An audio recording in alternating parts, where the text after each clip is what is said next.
Hey guys, this is Matt Diggity. In a minute, I'm going to be introducing you to Holly Starks. Now, if you don't know who Holly is already, in my opinion, she is the most capable and badass YouTube SEO I've ever met in my life. Now, this is an interview that I've been highly requested to give. I'm really excited about it, and I hope you're excited too.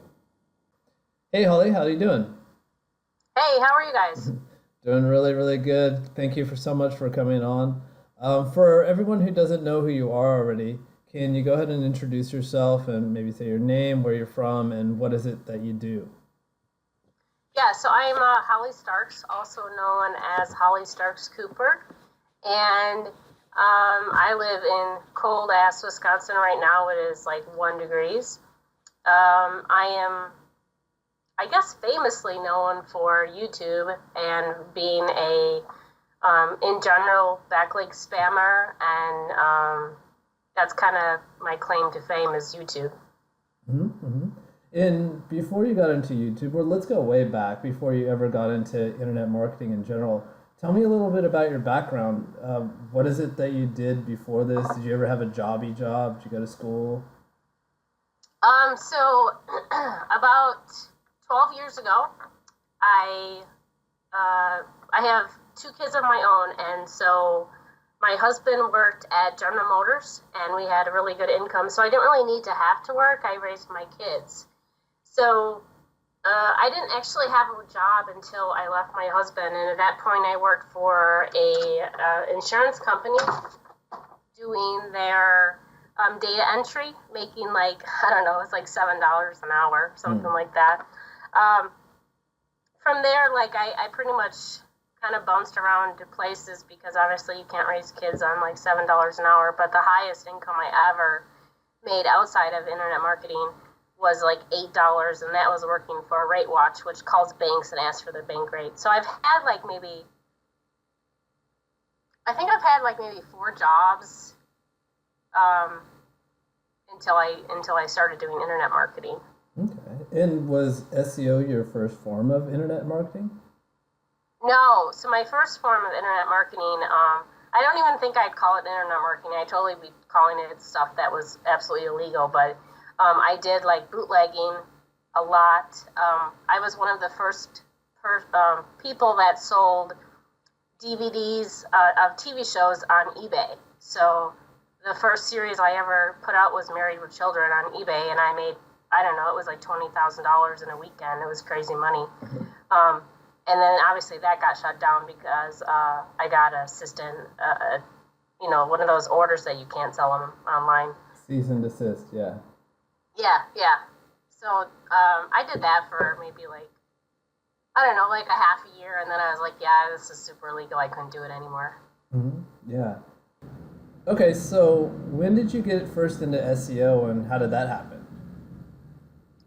So I guess the first time I started even looking at making money online was I was trying to transition from Rate Watch to coming home. And the only reason why I wanted to come home and work is because then I've met my wife, Dawn, and we have 4 kids, and they all go to 3 different schools in the next coming year. And there's no way that we could have took the kids to school and been to work. So I kind of had to figure out how to be an at-home mom and make money. So I literally worked at Rate Watch for 8 hours a day, and then I would come home and get on the computer till like 10, 11 o'clock at night and just research how to make money online.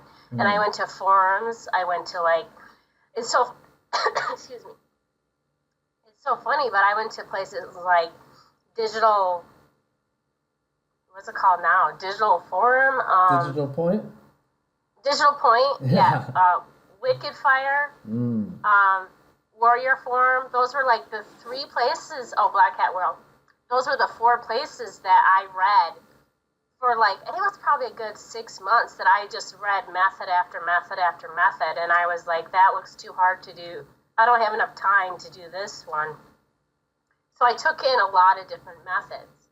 That's kind of was the problem, is that taking in so many methods, I didn't actually go and do anything. So it was good that I read about it, but that's kind of where it all started. It was just reading about it and forcing myself to do something, I guess. And what was okay, so you were distracted by all these different ways of making money online, internet marketing, whatever. What was the first methodology that you stuck with and you're like, okay, I'm going to sit down and learn this one?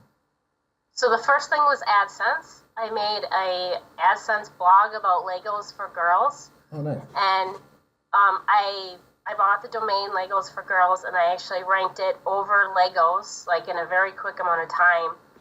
And I was excited about that. And I mean, my first dollar, I was like, oh my God, I made $1. It's so hard to even make your first dollar, right? And it was like, I don't know, 6 months, 3 months, something like that. And I got a letter from Legos saying that they were going to sue me because I used their trademark in my domain name. Yeah. So, and I had to show up in court, and it was like in the United Kingdom or something, and I was like, there's no way I can do something like that. Like, I haven't made more than like $100 on the whole domain, so I just let them take it at that point. So that was my first taste of being sued also. Oh, okay. But, yeah. And so this was a traditional website. It sounds like it wasn't a Web 2.0 or something. Yeah, it was, it was a, so I think I bought a template off, must have been like Black Hat World. It was like the green AdSense template. It was the ugly looking template where it was all this like orangey green. And they said it was the best template ever because it would get people to click on your ads. So I spent $35 to get the template, and I asked them to upload it because I don't know WordPress, and I went like, I don't know how to do this, any of it, and I still don't. But so they uploaded it for me, and then I just wrote some pretty basic content, and I just did backlinks that I learned from like Digital Point. Yeah. Like Web 2.0s, blog comments, stuff like that. It was all blog comments. It wasn't even Web 2.0s at the time. It was just blog comments, and I used Scrapebox for the blog comments. So were you doing all your learning from the forums at this time? Did you ever take any courses or anything like that? No, I'm 100% self-learner. I didn't start buying courses until maybe like 2015-ish. I read freely about the information, and I would test it, and then I would test like split test, and if this didn't work and this did, well then I don't know why this did, but it worked, so then we would go that route. Sure, yeah. And I think you once said, what I remember was in Chiang Mai when you were giving a workshop on YouTube ranking, you had said something quite inspirational to the people that were watching about how you had identified someone that you thought you could learn from at a conference, and you got up the guts to, go ask for help. Did I get that right? Was there something like that that happened? Can you elaborate on that a little bit? Yeah, so that was in it must have been in 2014, I think. Tim Parker invited me out to Raleigh to the Worium conference. I don't know what it's called now. It's the Worium conference. They invited me out. It was before my course, so nobody really knew me. And Derek Pierce was there. And I was so scared to go up and talk to Derek. I was so scared to talk to anybody because it was the first time on a flight. It was the first time out of my comfort zone of even going to a conference. And Ryan McKenney was like, come down to the bar and hang out. And it was 8 o'clock. I go to bed early, right? So I'm like, no, I'm in bed. I'll talk to you guys tomorrow at the conference. And they're like, no, like where the networking happens and where you meet a lot of people and where you make deals is in the bar afterwards. A lot of the time it's not in the conference because they're so busy. So I didn't come down that night because I was so scared to talk to her. I was so petrified. And then I came down the next day, and like nobody would let me out of their sight because they were like, if she leaves, she's not coming back. So that's how I met Derek. And if I did not meet Derek and Tim and Ryan and all those guys out there, I can 100% tell you I probably would be working still at RateWatch because they were the ones that pushed me into building the course, and they were the ones that were like, people would love to know your story, and you're a self-learner, so you you can go quite far in it, but I didn't see that. I more seen like I was in my little box and I was really scared. So it was the best thing I ever did. Okay, that's awesome. I mean, kudos to you for like having the guts to go talk to someone and then you were rewarded right away for it. That's awesome. And this course that you're talking about, which course was this? So it was Easy Hangout Blueprint. I put it out in 2014. It's not even on my own domain. The guy hosted it for me. He did the whole. I don't know how to build a funnel. I still don't know how to build a funnel. He did all the funnel work. He did the sales page. It was on spring break for my kids. I was in a hotel, and they were like, "Just show up. You have like 3 hours to do a webinar on 3 weeks in a row, and just show up." And I was like horribly sick, but I still I showed up, and we had 100 people on the webinar, and there had 100% conversion rate. Everybody bought the course. Wow. It's 100% on the front end, and it was 80% on the back end. Well done. I think you do have a little bit of sales in you. Yeah, but I think it was that it was a legitimate business. Like, I could prove everything that I was saying, and it was a very soft pitch because I was like, I don't know what you want to know. You know what I mean? Like, it was just a conversation. It wasn't like a hard pitch or anything like that. Right. And well, congratulations on that success. And I remember around this time, before we'd actually met face-to-face at the LCT conference last year, I remember seeing like a bunch of your services, like you had a PA boosting service. Like, what was that one all about? Yeah, so the PA boosting service was for page authority. And basically what the page authority boosting does, it's as simple as that we watch the Moz page authority, and it updates once a month. So once it updates, we send a ton of links to buffers, and the buffers go to the domains. And if you do it right within 30 days, that domain or Twitter, that Web 2.0, whatever you have, it'll gain page authority. So we have, we would take ones that had page authority of 0 on a brand new domain, and within 30 days it had a PA of like a 50. It was super powerful. Yeah. So that's been around for I think 2 years. I don't get as many, in the beginning I got a lot of orders, and then it just kind of backed off just as people move on to other things, Right, yeah, I think back in the day we thought it's all about the metrics, you just want links from the metrics, right? Yeah, when people wisened up, right? Yeah. And you also had, I bought this one, the Badass Indexer. Tell us more about that one, and if you don't mind sharing, what's the technology behind it? Yeah, so here's another, it's a little funny story about the indexer. My original indexer was called the Incredible Indexer, and the Incredible Indexer competed with Nuclear Indexer and Express Indexer. So that indexer did sitemaps, and what it would do is it would call the YouTube sitemap bot. So when it would come to your website, it would think it's a video, so it would index right away. That's what they still do to this day. The Badass Indexer, which was the first of the kind also at that time 2 years ago, it does the same thing as things like, I don't know if 1 Hour Indexer does it, but there's a lot of the new indexers out there that do it now. But essentially what it does is it logs into your Google account. It's very simple. It goes to Google Submit URL. It submits the URL. It fills the CAPTCHA for you, and then it submits it. So it gets indexed right away. They all, LSI, Ghost Indexer, all of those, they all do the same thing as my original Badass Indexer does. They're all, they're all the same quality and everything. There's some that takes the mobile indexer, like LSI will do the mobile indexer, versus, so you don't have to use Google accounts, use proxies. Or a Badass Indexer, use Google accounts. Cool. So it still works? Oh yeah. Nice. It's been, I think maybe in our third year, and it still works the same as it always has. That's awesome. Yeah. Cool. Yeah, I'll have to try it out. I got some stubborn citations that simply won't index. Any luck with citations indexing with the badass indexer? Not all the citations will, but Yeah. I mean, if you put in like 50 citations, at least, 20 to 30 will. It depends upon what the platform is. That's not bad. Okay, I'll fire that thing back up again.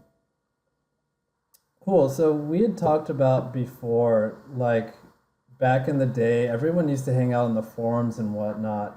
And these days it's all about Facebook. Like, I'm just curious, do you miss how it was, like on the forums, or do you like the Facebook format? I hate the Facebook format.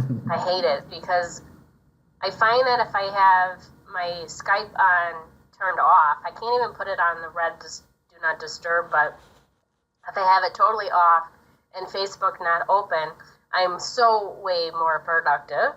But I still have it on my phone, so I can see everyone tagging me and messaging me and posting. But in forums, I would only go on when I only would schedule a time in to go on. And I also don't like that I can't search very well in the Facebook forum or the Facebooks. I mean, I know they have the search thing, but a lot of people will remove their posts. I do it all the time too, once they get it answered. So that's just a little bit annoying to me, but I like the forums much better than I do like the Facebooks. Yeah, I kind of agree. The forums did have a nice aspect that once it was there, it kind of stayed there and it was easily archived.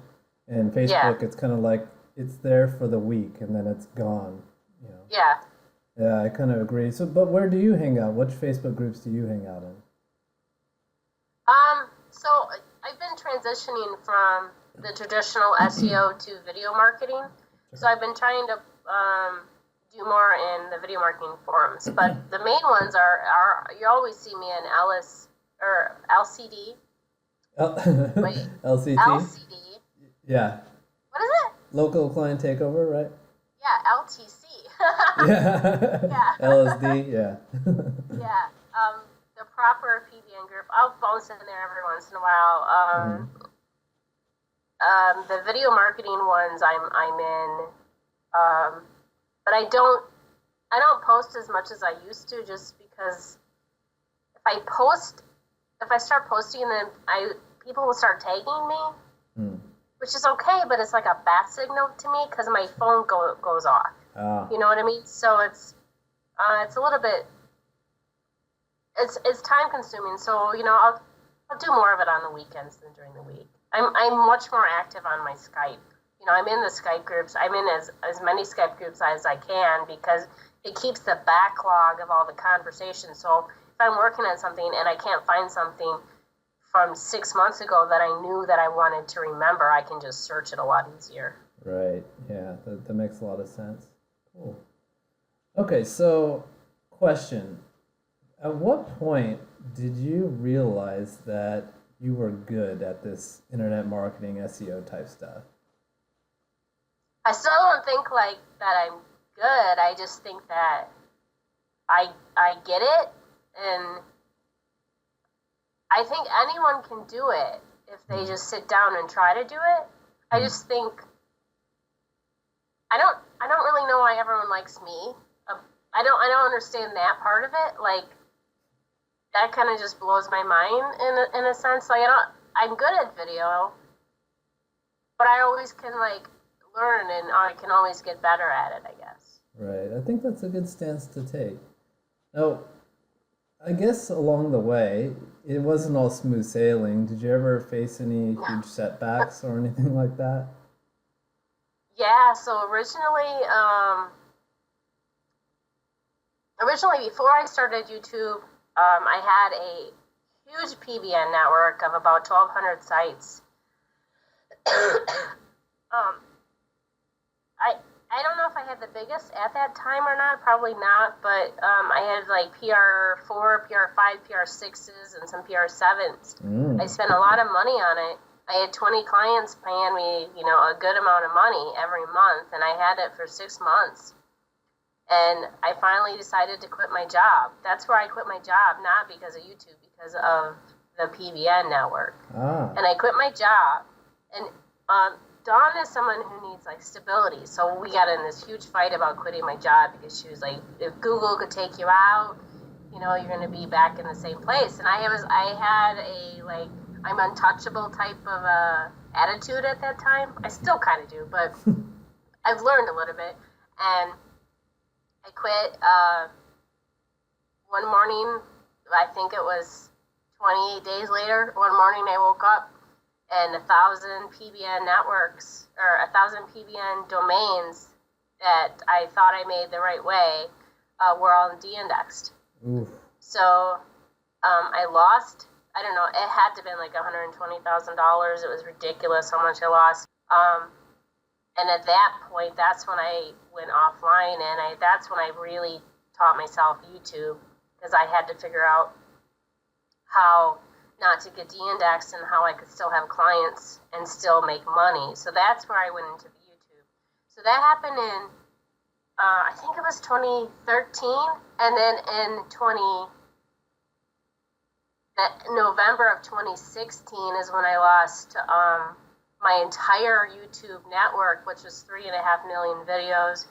I lost 65,000 mass page websites. I lost 1.5 million Twitter accounts. I mean, I could go on with the 2016 update was like something I never thought could happen.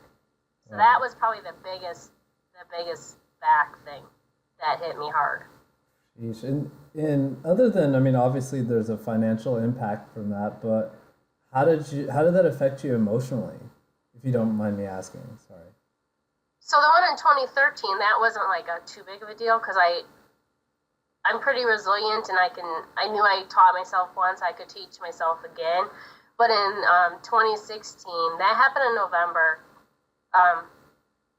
I kind of walked away from the SEO YouTube world for almost 4.5 months. I considered going to work at the local Menards here because I hated it. I was leading up to the point when I lost all the videos, I was hating what I was doing because I was pulled in so many different ways, and I didn't have enough time. So I was depressed. Like, me and Dawn we were not in a good point at all.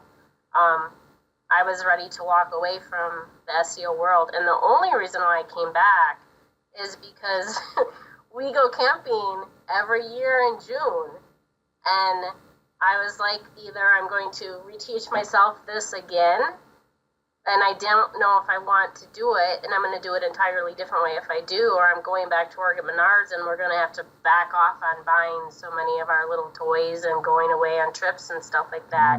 And that's something that we do. So I kind of like, after a long like heart-to-heart talk with Dawn, then I was like, oh, I'm going to try it again, but if I get caught within the first year, I'm not doing it anymore. Mm-hmm. Oh, that makes sense. Wow. So, I mean, everyone who gets into IM or SEO or something like that usually faces a big setback, some penalty, something happens. Do you have any advice for these people on how to get back on your feet when you're really just beat down and demoralized like that? Like I talked to I call him my mentor. I talked to Derek a lot in those 4 months about how I was feeling about SEO and that it was taking so much time, and I wasn't feeling like a mom and a wife because I couldn't do 2 things at one time. So he kind of helped me with my time management. And really all I can say is that if I didn't have the support of everyone around me, then I probably wouldn't come back, because I just, like, as an internet marketer, our friends are online. You know what I mean? So if you don't have your friends online and supporting you, you're not going to go anywhere. You're just going to be, like, I would be depressed all the time. Right. So I guess, like, if you're resilient, then you can come back and you can bounce back. But if you're easily like frustrated, it's going to be hard for you. Mm-hmm. And what I'm taking out of that is, like, one of the great things about working online is, especially doing like affiliate stuff, is you can be a lone wolf. But if you are the lone wolf, you don't get to bounce ideas off friends. You don't get to collaborate with people and say, how do you pick up the pieces after this update and stuff like that. That's really good advice. Yeah, and that's important. And I know a lot of people don't like telling each other their niches or their properties and stuff like that.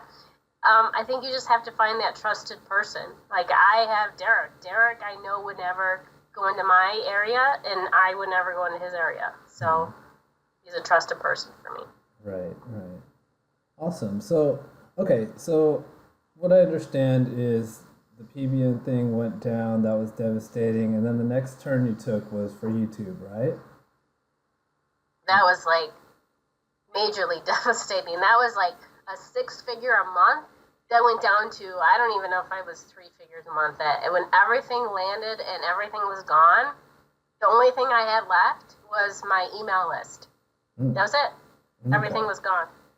Sheesh. Okay, so let's back up a little bit from that point. Let's talk about the transition from traditional website SEO into YouTube. Where was it that you found YouTube, and what made you decide to get into it? It's kind of a dumb story, but the only reason why I found YouTube is because so I have 4 kids and they play Steam consistently in my house. And I literally was just sitting upstairs and I was talking to the kids about what kind of stuff they want for Christmas. And everybody was talking about Steam. And I guess I just kind of bounced ideas off my kids and kind of just watched what my kids were doing and what they were into. And they were all about YouTube and learning about how to play these stupid games on Steam. And so... and I'm still not, to this day, I'm still not a YouTuber in the sense of it's my working platform, but I don't watch YouTube. So I kind of would just bounce ideas off them and ask them why they're watching it and why they're clicking on it.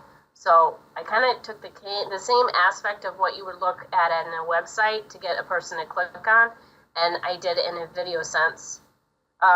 It was really like a shot in the dark. It was pure luck that I picked YouTube.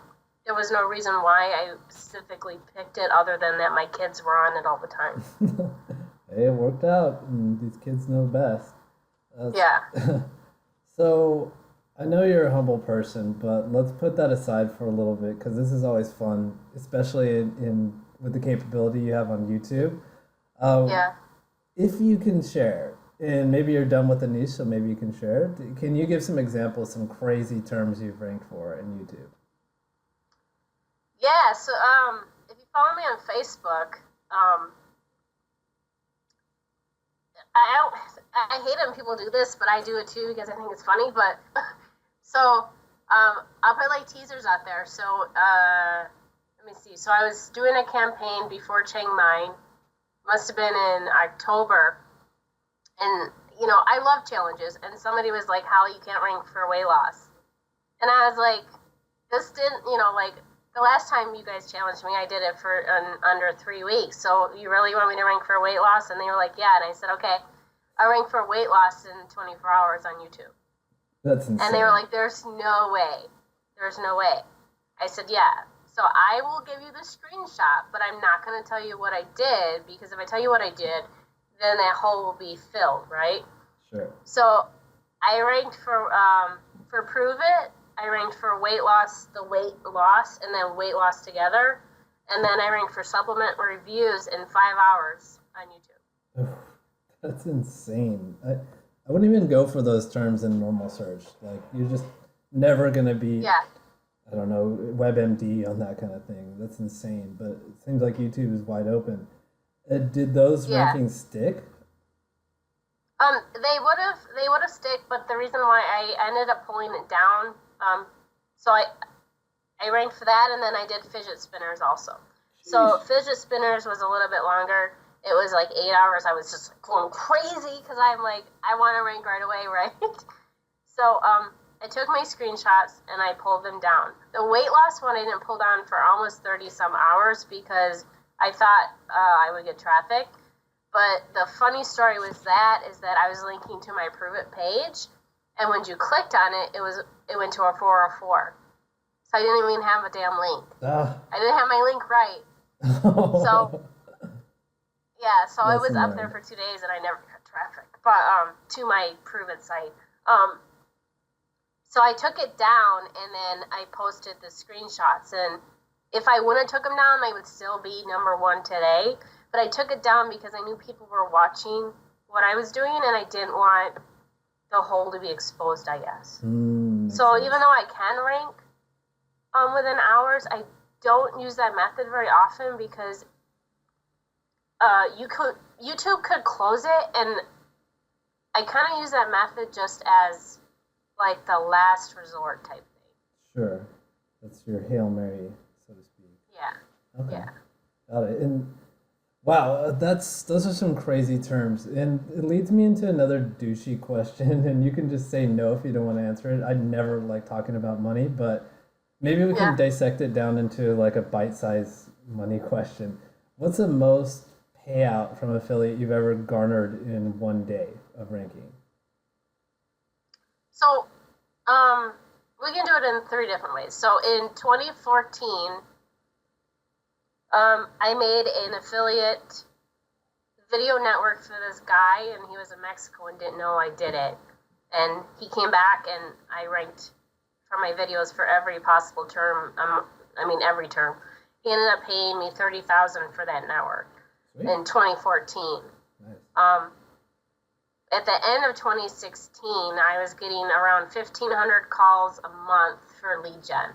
So if you want to do the math on that, you can. Obviously, it's 6 figures a month. I'm not at 6 figures a month now, but I can close people at the highest that I've closed people on a YouTube per month is 45,000 a month. Nice.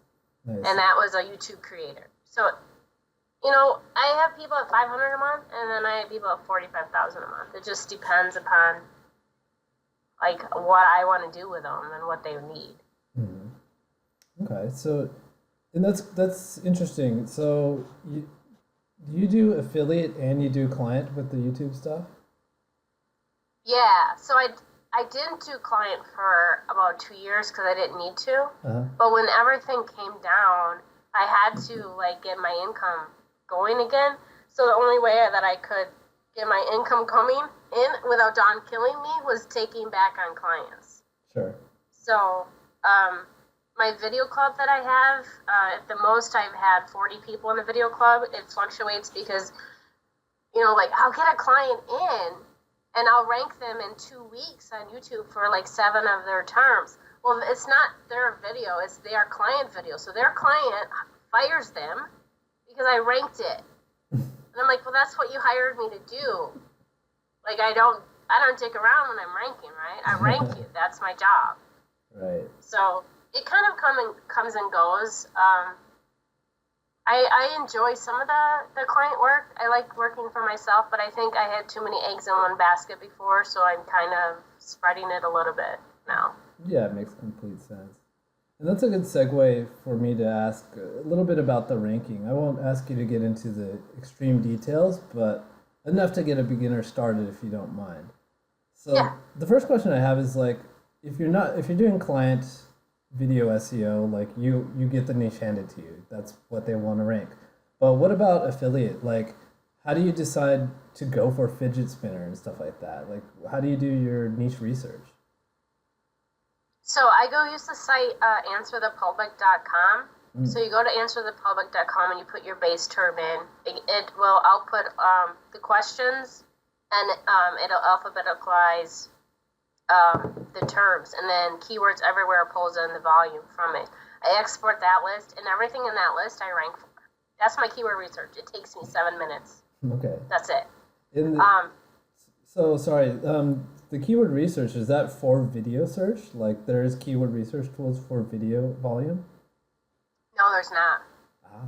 Okay, so you just have to guess like based on like desktop normal search, and you try to apply it to video. Okay. Yeah, it's like it's throwing shit at a wall and seeing what sticks, essentially. Yeah. But if you're okay, so if imagine you're ranking for 400 terms for one video, you're gonna bring in the long tail, you're gonna bring the short tail, so you're gonna get the traffic no matter what. Sure. Okay, so you just go for all of the words, basically. Yeah. I do, yeah, because I have such a powerful back end of tools that I can go after as many keywords as I want. As a beginner, like, I wouldn't advise doing that. I would pick like 10 keywords that are good traffic buyers for you. You know what I mean? Mm-hmm. As a beginner, that's what I would do. But it's very similar for websites too. Yeah. Yeah, I didn't mean to cut you off, but yeah, it's similar for websites in the sense that like you can rank a single page for a whole slew and a whole topic of keywords. So it does make sense to go for all the words, so to speak. Next question I have for you is, what do you call on-site SEO for videos? Like, do you call it on-site? Do you call it like video optimization? What's it called? I guess it's called video optimization, but it's really like, okay, so straight up, I do not know how to build a website. I don't know how to, I know how to install WordPress. That's it. I couldn't even tell you where meta tags are on a website because I don't know. I think meta tags are your keywords, but that's just because that's what everybody says. But I don't actually know where it is in a website. In a video, it's so stupid easy. That's why I like video, because I am a stupid easy, lazy ass person. It's like title, you put your keywords and your CTA, your description, you put what the video's about, and then you put your tags. And you never go more than 7 tags. So That's it. And then, you know, like if you're doing location-wise, you go into advanced and you switch the location to like Wisconsin or whatever. But it's not hard at all. How about the description? Like, can you or should you avoid keyword stuffing in the description? I do not keyword stuff in the description. I know people do, and in 2014, we would put hashtags in, but I don't see any difference if you put a hashtag in or you're keyword stuffing it, because they're reading the tag. So that's where you want your keywords. And all you're doing when you're putting your list of keywords in the description is you're giving me your keywords. And I'll just copy them out. Okay, good to know. All right.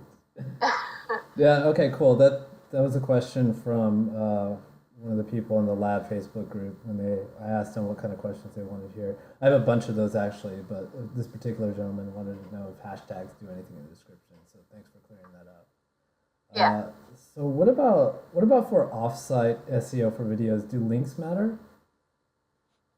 So the thing with YouTube is that what matters to YouTube is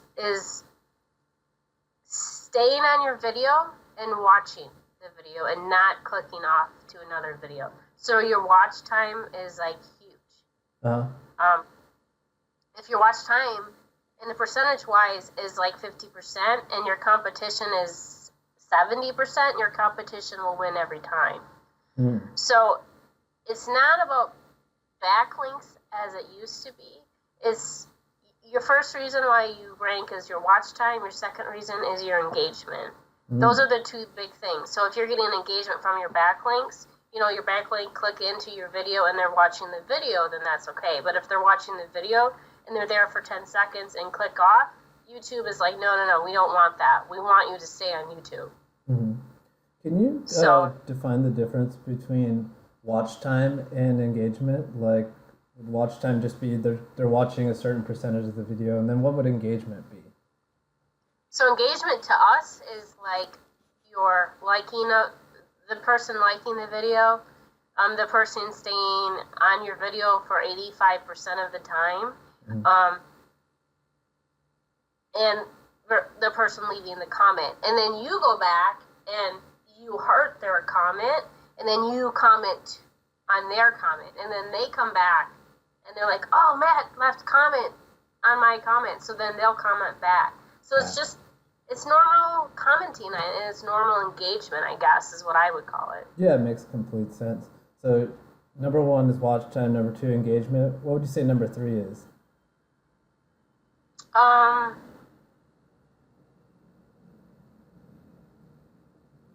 think number 3 would be your keywords, because if I can't tell you how many people I've looked at and have asked me to look at their videos why they're not ranking. They have no keywords in their tags. Huh. How does YouTube know? How does Google know that your video is supposed to rank for Xaralto if you have no tags? Like, that's a huge thing.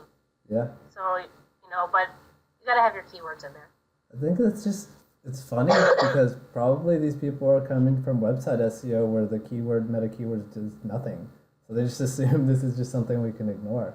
So thanks for clearing that up. That's really interesting. And so I know you said links don't matter that much. Hey, doggy. I know you said links don't matter that much, but when we're talking about links, are we talking about actual hyperlinks or are we talking about embeds? Which one's a link for YouTube? 1 minute, I gotta pick them up. Yeah, go ahead. Okay.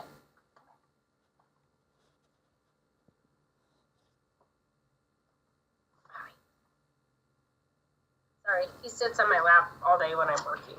All good. He's feeling neglected. Okay, so in the sense of backlinks, backlinks would be embeds. Embed. Backlinks are not like naked links or like just the URL. It's your embed. So if you're going to do embeds, you want to have embeds on high quality sites. You don't want to have like a brand new Web 2.0 because that embed's not going to do anything for you versus a Twitter embed, which is like a page 30 of a 40. You know what I mean? It's still the same sense of the websites, how you get backlinks. You still have to, you have to look at the metrics still. But it's not a major factor. I have not built backlinks. So I started back up in YouTube in May. And from May to the 1st of December, I did not build a backlink to any of my networks. Interesting. It's all done on engagement. Cool. Very cool. And so let's get back to the main ranking factors, watch time and engagement. Now, if I know you, if these are the high pivot items that get the rankings, you're manipulating them. So Heavily. You're totally. So where are you outsourcing your views engagement to? Because I'm assuming you're not sitting at home and watching videos over and over again. No, so there's a couple interesting ways that you can do it. So I'm not going to say them all, but there's a lot of people that have the program called, and it totally went out of my head. It's the one that you can have. Simon is the owner of it. It's like MR browser, but it's not. It basically, like, you can log in on a bunch of different YouTube profiles, and you can do your own engagements. I can't think of what that software is called. So that's one. And we also have Zenoposter template, and that template will log into our YouTube accounts and do our own comments and do our own likes. So we have those templates, and it also will watch the video. You can do things like mturk. If you're going to do mturk, it's a complete, can I swear? Yeah. It's a complete mindfuck to set up. I am pretty computer savvy, and it took me an hour, plus someone had to make a video for me to set my job up. I hate it. Okay. The other things you can do is easy ones are like Craigslist. Get people to watch their videos. We hired college kids. We've hired high school kids, and we pay our mommy bloggers $5 a month to go to certain videos and watch them. We don't really care how you get your engagement, as long as you get the engagement. If you're going to do buying views, so the interesting thing with buying views is before Chiang, I would buy them at Social Media Garden, okay? But after, again, on my plane ride home from Chiang Mai, this always happens when I go to a big conference. It's nothing to do with you guys, but on my flight home from Chiang Mai, YouTube did a views update. Previously, views with YouTube were exploited by the API. And so you could order millions of views for really cheap because they were just hitting the API for a view. And it was a full retention view if it was under 2 minutes. So that's how I had a lot of my videos ranking, is because I would just hit that API. But they didn't update, and they closed it. And they've done probably 8 updates on that particular part of that API. And the panels that I go on frequently cannot do those views anymore. So I haven't bought views since November. And I just recently did a small test of views 3 days ago. And I had,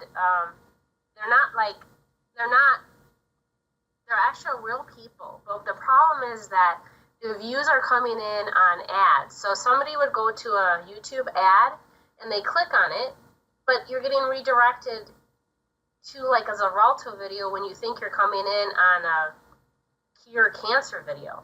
So then my videos are getting all these dislikes, and my retention went from 97% to 35%. It's not going to work, because that's going to kill your channel. So those channels that did that are now destroyed. Interesting. So do you have a solution?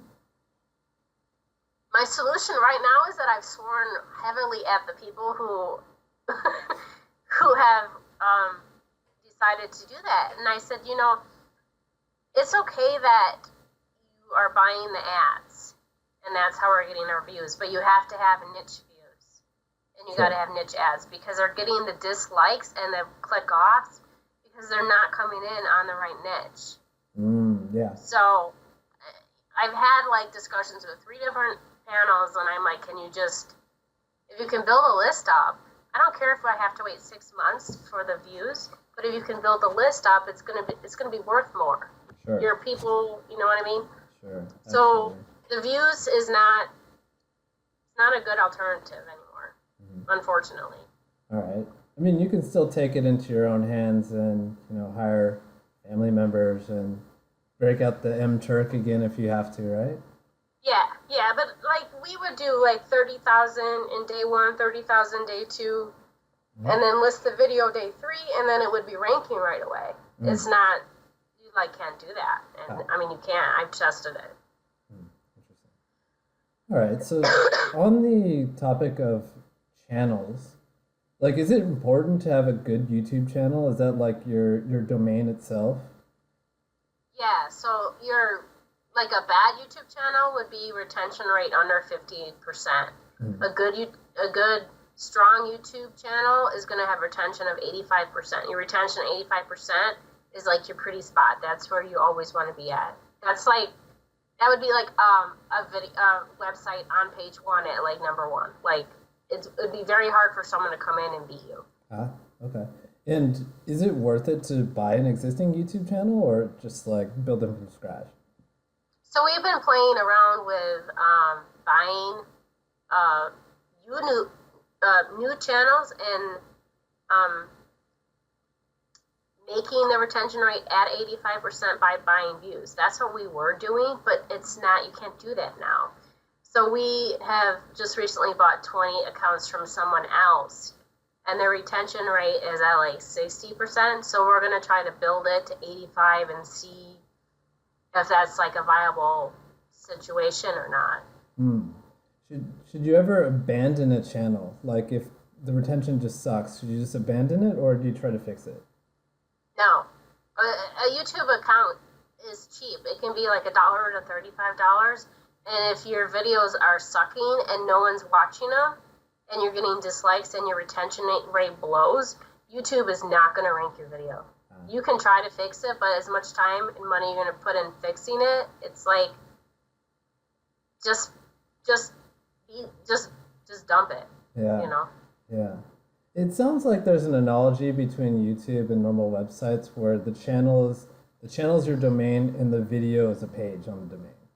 And if your domain's penalized or it sucks, it's just no matter what you put up there, the pages aren't going to rank. And same for YouTube, right?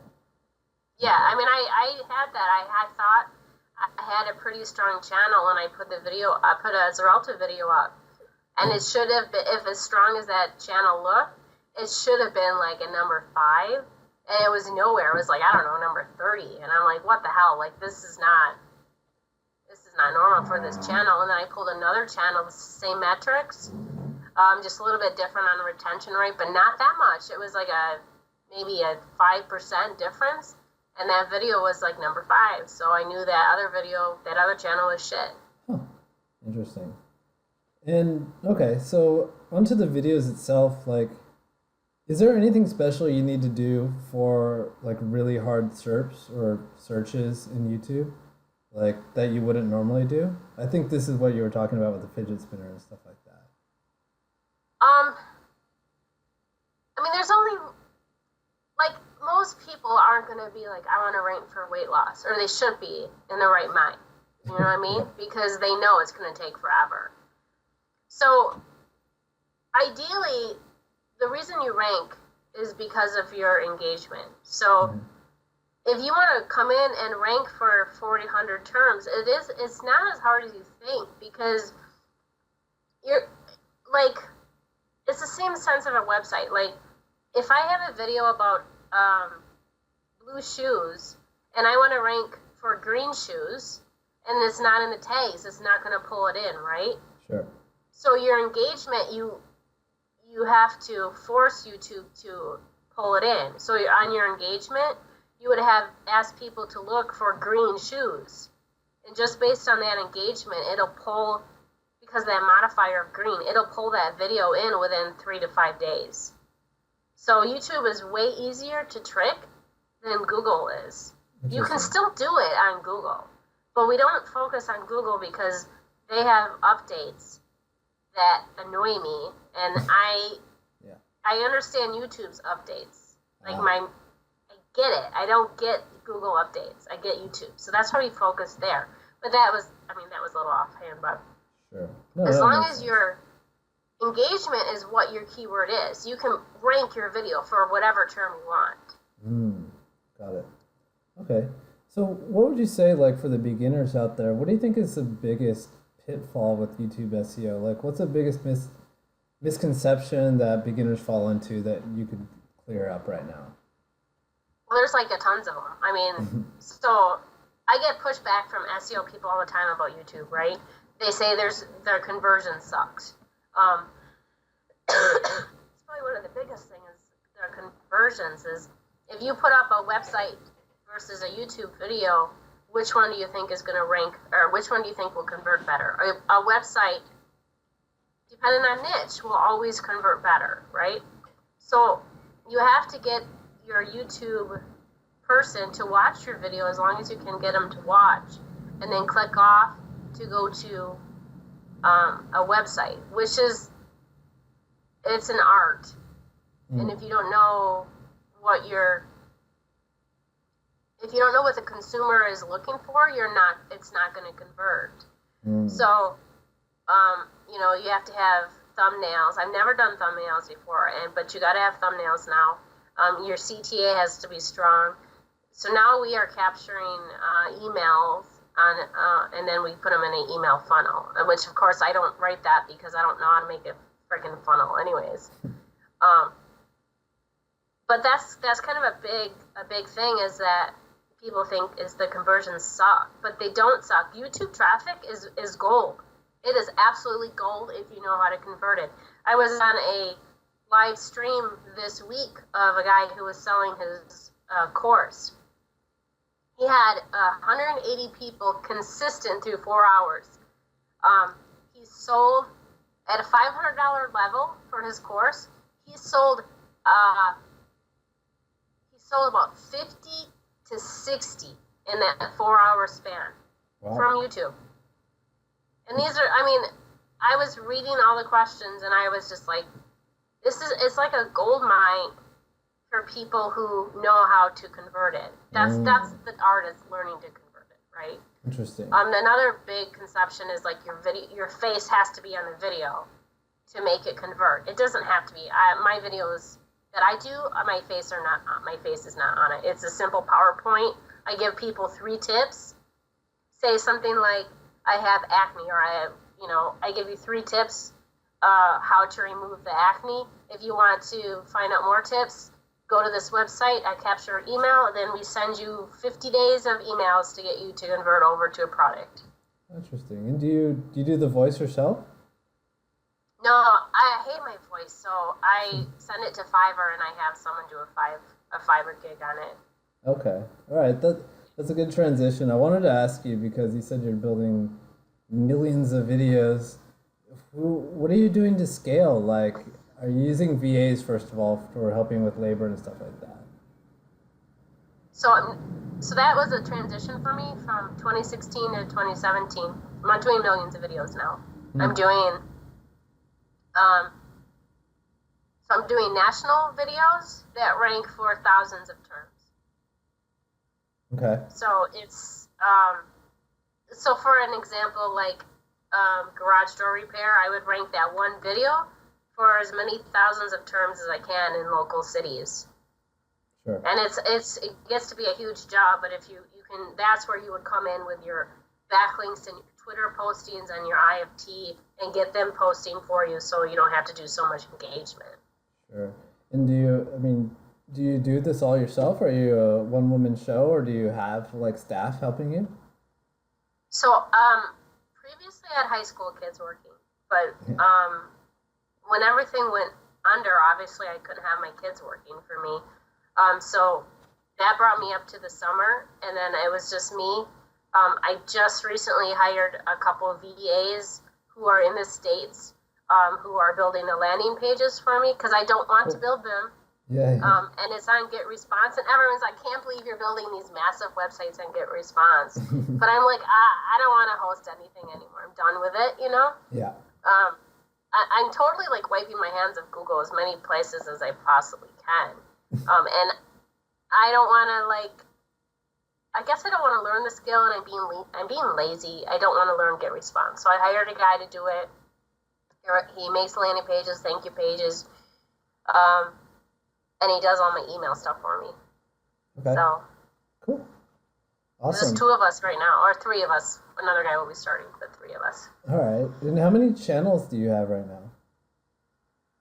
So now, I have a decent amount. I have 240. So 240 channels would equal out to 240 niches. So each niche is a new channel. Okay. And you just track it all in spreadsheets, and yeah, it's really detail oriented. That's a lot. Yeah, everything is spread on Excel. Everything is. Yeah, makes sense. I'm assuming not Google Docs. No. Nothing with Google. I totally, absolutely, it's so funny because, the update that happened in Christmas, right? Everyone was like, oh, my sites dropped. Why did my sites drop? And I was like, I didn't lose anything. It's refreshing to wake up and not have to worry about Google. Yeah, I get that for sure. Yeah. Okay. And are there any tools or services that you would just never live without when it comes to YouTube ranking? Yeah. So ProRank Tracker or ProRank Tracker, it does all my YouTube tracking. I didn't know that. That was my next question. Awesome. So it has a feature to track videos. Yeah, it's the only tracker I use, and it's pretty accurate. My second tool is Zenaposter. Zenaposter essentially is like a VA to me because it goes out and automatically will build my links, and it'll do some of the engagement for us. So it's a very cheap tool. And then I guess just as a tool, as a website, just all the places that I would get all my engagements. I don't really use that many tools per se anymore. I have them all, but I don't, I have Xrunner.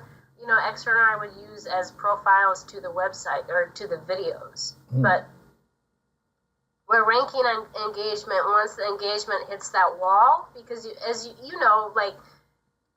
websites, it's going to hit a wall. As soon as it hits a wall, you have to add something in. So once my engagement hits that wall, then I know I have to add in backlinks. So then I'll decide what kind of backlinks to add, I guess. That makes sense. Complete sense. Okay. Money Robot. Money Robot is the other one, sorry. Money Robot. Okay, good. Yeah. And you're using Money Robot for? For embeds. For embeds. Got it. Yeah. That makes complete sense. Okay, so... I have 40 licenses with Money Robot. 40 licenses, 80 installs. Okay, so I heavily use it. They must love you. Okay. Yeah. Awesome. All right. So, what else are you working on now? Like besides the YouTube stuff, do you have anything else up your sleeve that's exciting you these days? The only thing I'm working on is the YouTube Bootcamp in February. Besides the YouTube Bootcamp, like no, my day is it's I'm looking at like new niches every day, and I'm watching a lot of Netflix. I don't work that hard with YouTube. I love it. That's great. That's great.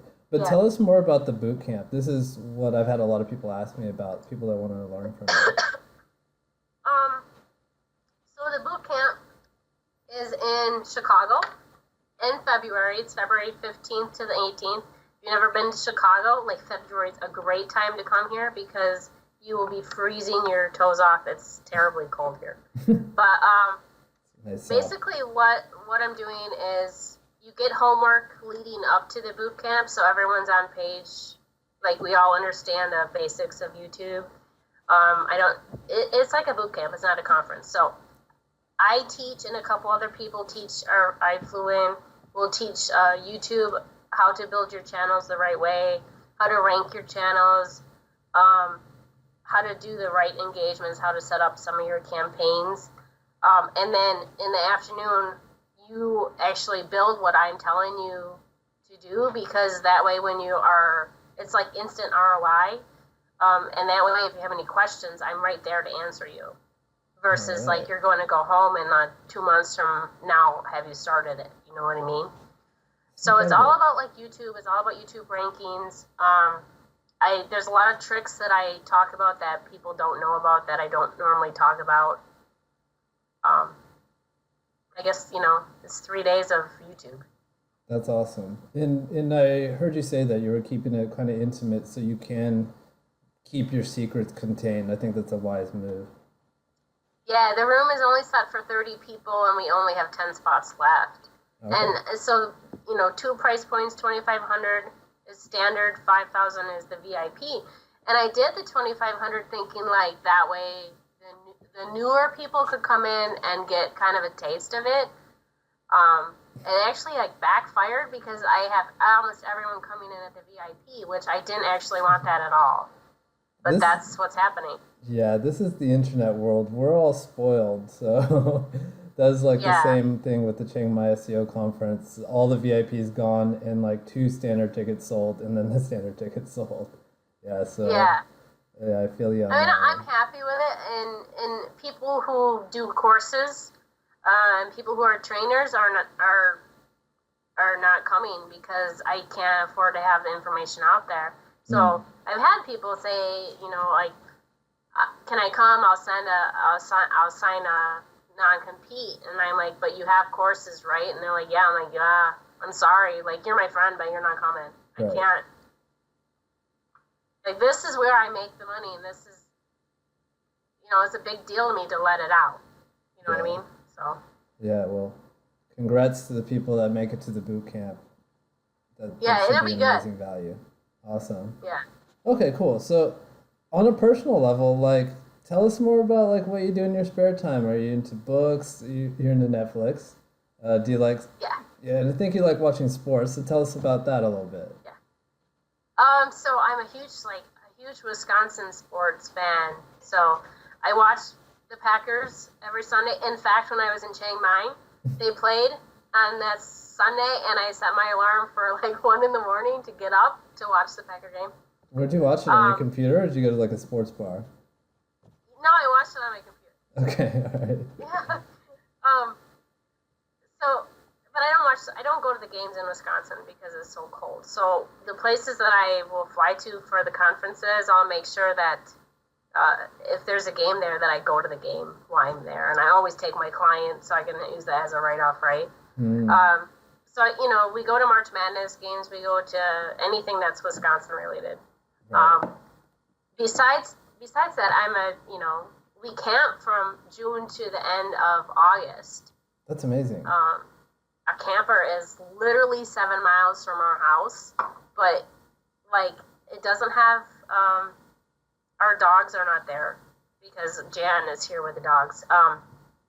And we don't have the kids for the summer. It's, we have the pool, and I have to bring in like a fiber line every time we go out there because they don't have internet.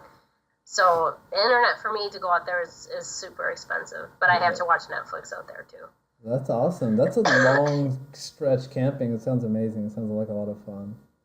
Yeah, but that's and Netflix, and when you have a wife and 4 kids, and 2 kids are in college now, so my time is a lot throughout the day that with just spending time with the kids and texting me and stuff like that. So I work a lot, but a lot of it is talking to people.